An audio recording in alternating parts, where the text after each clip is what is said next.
En el 2020 aprendimos que el amor y la solidaridad, esas son las fuerzas que nos mueven. En Coop Mam somos parte de tus experiencias y sueños. El futuro es ahorra. Cooperativa Mamoncito, deposita tu confianza.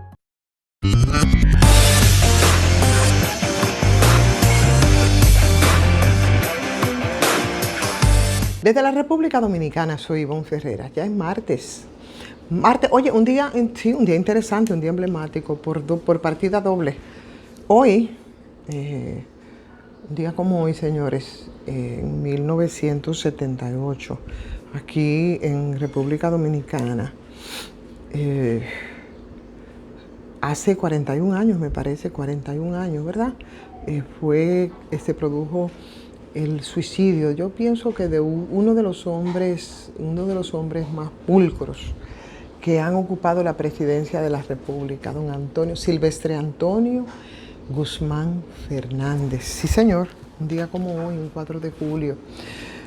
Guzmán Fernández, que tuvo una responsabilidad histórica importante en el país, porque el país vivía momentos demasiado convulsos desde la caída de la tiranía trujillista, desde el proceso de revolucionario de la revolución de 1965 con el derrocamiento del profesor Juan Bosch y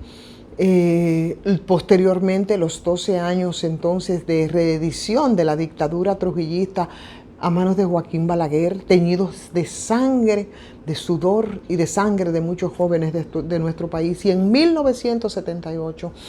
fue cuando se produjo e inició ese verdadero proceso democrático que tenía que vivir la República Dominicana, y lo hizo bajo la mano de don Antonio Guzmán Fernández, que fue electo presidente constitucional de la República después de todos esos gobiernos sanguinarios.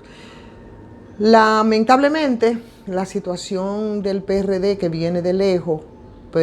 también como parte igual de las presiones económicas en ese momento, pero esas divisiones y esas tendencias en el PRD con el grupo de Salvador Jorge Blanco, que después en las elecciones de 1982,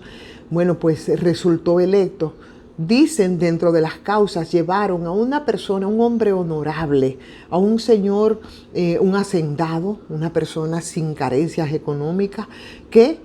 de verdad dio, yo pienso que lo mejor, ¿no? Y apostó y aportó a la democracia de este país con lo mejor que pudo dar don Antonio Guzmán Fernández. Pudo haber sido el candidato presidencial en 1974, cuando se produjo aquel histórico acuerdo de Santiago, en el que después no se fue a elecciones por la imposición, dentro de toda la tramposería que identificaba a Joaquín Balaguer y su trulla, que se convocaba cada 4 años para hacer todas las trampas posibles y mantenerse ahí en el poder, como lo hizo 4 años después. Pero ya en 1978 yo creo que tenemos que recordar el regreso de los exiliados, de gente que habían tenido que salir del país de manera inmisericordia por la persecución a la que habían sometido, no solamente persecución de cuando el Trujillato, sino también persecución desde los mismos gobiernos balagueristas de entonces. O sea que hoy tenemos que recordar a don Antonio Guzmán. Lamentablemente se habría suicidado cuando faltaban 43 días para cumplir su periodo presidencial. Lamentablemente 41 años, 42 años después, del 78 a la fecha, ¿verdad, Alison? 41 años, 43 años me parece después, todavía nosotros seguimos con muchas carencias en términos de la democracia que no ha logrado consolidarse. Y por eso uno de los temas que les voy a tratar en el día de hoy tiene que ver, señores, con servicios básicos fundamentales, pero sobre todo con manejos, con debilidades institucionales, pero también con corrupción. Y tiene que ver con el sector eléctrico. Hoy es información de nuevo y está en el candelero, señores, el sector eléctrico, con la decisión de la Superintendencia de Electricidad de cambiar las bases para la licitación de 2 plantas de generación, que fue una propuesta de esta gestión, que son las plantas de Manzanillo, de las que tanto yo he hablado, porque Óyeme, como en la mejor usanza, aunque guardando las distancias, con el caso de Punta Catalina, cuando comenzó todo ese proceso de licitación, también las dos plantas que se pretenden construir ahí en Manzanillo han tenido lo suyo. Desde aquellos $5,000 que había que pagar para tú tener acceso a toda la documentación y ser oferente, ahora resulta que la Superintendencia de Electricidad, la CIE, modificó las bases de licitación de las plantas de Manzanillo cuando autorizó entonces un incremento para el pago de potencia ofertado en el precio del gas natural. Así es, y mi querido, como siempre, mi querido Bernardo Castellano, experto en estos asuntos energéticos, ha puesto de nuevo el dedo en la llaga con las denuncias que se han hecho respecto a estos anuncios que han aumentado ante la solicitud incluso del mismo consorcio de Manzanillo y del Consejo Unificado de las Sedes, quienes habrían acordado un borrador de contrato de compra de energía, que son los llamados PPA. Ustedes escuchan mucho hablar los PPA, que son, no es otra cosa que esos contratos que se utilizan para la compra de energía, diferente a las bases de licitación y de la oferta económica que se había presentado. Ustedes recuerdan, y voy haciendo para que nos podamos entender un poco, cuando el tema de Punta Catalina, haciendo algunas comparaciones, que un año antes de se retrasó por un año porque los terrenos que se iban a ocupar eran allá en Pueblo Viejo, en Asua. 34 oferentes que mantuvieron en un limbo, nadie sabía lo que pasaba, y al final el denominador común de entonces y de ahora, por lo menos es lo que se dice, que todo lo que se hizo respecto a Punta Catalina era porque se quería beneficiar a un empresario para que tuviera bajo su responsabilidad, y las ganancias, por supuesto, producto de la manipulación de la construcción de la planta de carbón de Punta Catalina, que de 1.000 millones se nos elevó a más de 3.000 millones. De hecho, formalmente todavía no sabemos cuánto nos costó. Aquí, con el manejo de Manzanillo,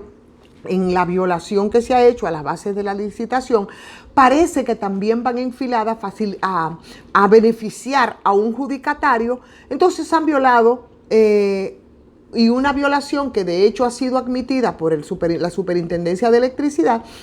cuando ha dicho que simplemente la indexación en el precio del pago por potencia no estaba contemplado en el pliego o en la base de licitación, y que por eso han hecho la chapuza que se está denunciando ahora en este momento, porque si ellos hubiesen modificado las bases del concurso durante el plazo que establecen los pliegos, bueno, pues no hubiese sido ningún problema, pero no fue así. No fue así, entonces procedieron a anular la licitación de Manzanillo, a convocar de nuevo en aras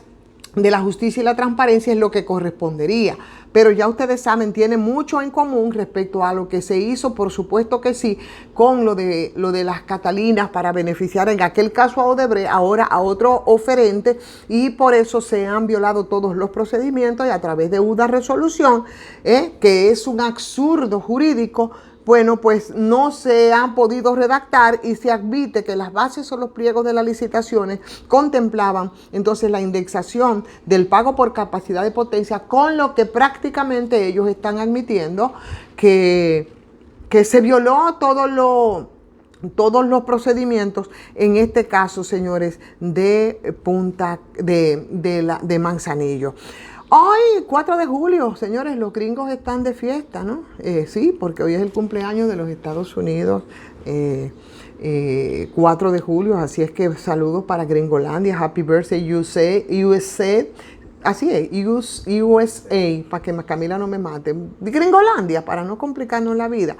Y por supuesto, hablarles sobre algunos datos de una reunión que mantuvo ayer, ya es la tercera, del presidente de la República, desde la preocupación en estos días de complicaciones respecto al tema de la delincuencia y de la criminalidad. Otra reunión del presidente Luis Abinader con los jefes de la policía y otros cuerpos del orden, evidentemente, para ver cómo es que nosotros vamos a abordar el tema de la delincuencia, cómo vamos a abordar el tema de la seguridad, que es algo que arrastramos desde hace rato, y del que el presidente Luis Abinader había prometido la semana pasada que venían con datos y que venían con algunas precisiones y sobre todo con algunas acciones. Bueno, pues ahí está, comparando números, por ejemplo, de enero del año pasado con desde el 2022, ¿verdad? Con este mismo periodo, es parte de lo que ellos han hecho, aunque en esas comparaciones, bueno, pues han arrojado toda una serie de cifras estadísticas, aunque los datos de la realidad a nosotros nos dicen que tenemos una seria preocupación con el tema de la criminalidad. ¿Qué dicen esas estadísticas? Bueno, la resolución del 23% en el número de homicidios de delincuencia. Ustedes han visto al presidente hablando de reducción de casos como el 9% de muertes por conflictos sociales, o la reducción en el 20% de personas heridas debido a la delincuencia, o la reducción del 1% en personas heridas debido a los conflictos sociales, y ni qué decir de ese 16% que citan ellos en robos, incluyendo los asaltos y cuantas cosas. Muchas cifras, mucha cháchara frente a un problema que todos conocemos y del que todos deberíamos de por lo menos tener un importante punto de partida, que es lo que hemos dicho cuando hemos tenido que abordar el tema de la seguridad ciudadana aquí en nuestro país. Y yo creo que eso es un secreto a voces, porque la preocupación de los distintos gobiernos, eso es algo que ocurre en todas partes y todos los gobiernos del mundo,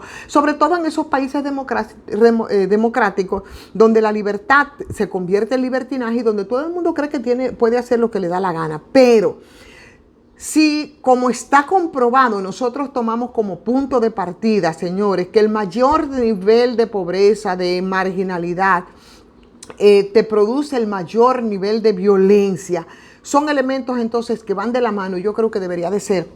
el punto de partida frente a otro convencimiento también con relación al tema de la criminalidad y la delincuencia, es que precisamente esa seguridad ciudadana es un problema que tiene muchos factores, por tanto es la multifactorialidad. Es decir, que encierra muchos elementos, y esos elementos tienen que ver con el tema de la educación, con el tema de la vivienda, con el tema del empleo, que por cierto ya aparecen cifras también del Banco Central hablando de la merma, que ese es otro tema del que me gustaría que nosotros abordemos mañana a partir de las cifras que nos ofrece el Banco Central. Pero hoy nos quedamos aquí en esos elementos que también son importantes para determinar y para empezar a atacar el tema de la delincuencia y la criminalidad. Porque ¿qué podríamos nosotros esperar, señores, de un grupo de jóvenes en este país que ni estudia ni trabaja y que constituye el 20%? O que nosotros podamos esperar de un 38% de las familias, que tiene un 38, un 40%, ¿no?, de familias que son emparentales, y de eso, 38% de esas mujeres contra un 4% de los varones son los que presiden, son los que lideran el núcleo familiar, son los que dirigen, son los que están al frente de su familia, un núcleo familiar que evidentemente es disfuncional, muy disfuncional, y unos hijos que a punta de muchos sacrificios, lavando, planchando, cocinando en hogares de clase media parejera, esclavizadas de verdad en bancas de apuestas, con salarios que son sumamente miserables, y dejando a esos muchachitos y muchachitas, señores, al libre juego de la contaminación de las drogas, de los juegos de azar, de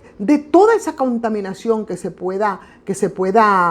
puedan consumir y que les pueda afectar. Si no tomamos eso como punto de partida, por más reuniones con jefes policiales y con cuantas cosas queramos, el tema de la violencia, sí, y de la criminalidad, de esa violencia ciudadana que tanto nos preocupa, seguirá moviéndose en una especie de círculo vicioso sin que la solución la tengamos a la mano, enfrentando solamente uno de los factores que nos afectan para vivir esa especie de pandemonio.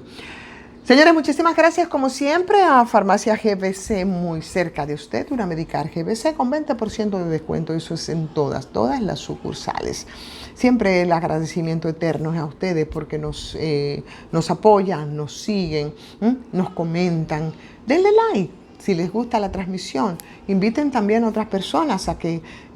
se suscriban y nos acompañen en esta propuesta de comunicación. Y por supuesto, si usted no se ha suscrito, pues hágalo también a patreon.com/soy Ivonne Ferreras.